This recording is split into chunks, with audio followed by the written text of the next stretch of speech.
ఈ వెస్ట్ గోదావరి పాత జిల్లాల్లో గ్రాడ్యుయేట్స్ కాన్స్టిట్యున్సీ ఎలక్షన్ జరుగుతున్నాయి. ఉత్తరాంధ్రలో ఎమ్మెల్సీ ఎన్నికలు జరుగుతున్నాయి. అది కూడా టీచర్స్ కాన్స్టిట్యున్సీకి. వీళ్ళందరూ కూడా చదువుకున్న ఓటర్లు. నేను అందరికీ ఒకటే విజ్ఞప్తి చేస్తున్నా, ఓటు వేయడం అనేది మన బాధ్యత. ప్రతి ఒక్కరూ కూడా మీ ఓటు హక్కుని ఉపయోగించుకునే బాధ్యత నెరవేర్చాల్సిన అవసరం ఉంది.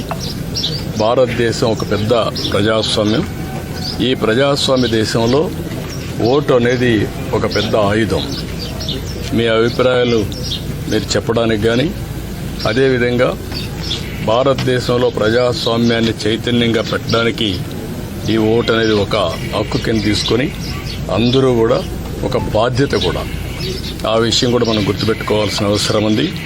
ఎప్పుడైతే ఓటేస్తామో అప్పుడు మనందరం కూడా ఒక చైతన్యవంతమైన ప్రజాస్వామ్యానికి నాంది పలుకుతాం.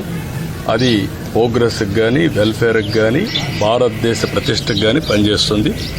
ఈ ఓటు హక్కు అనేది ప్రతి ఒక్కరూ ఉపయోగించుకోవాల్సిందిగా ప్రతి ఒక్కరికి విజ్ఞప్తి చేస్తున్నాం.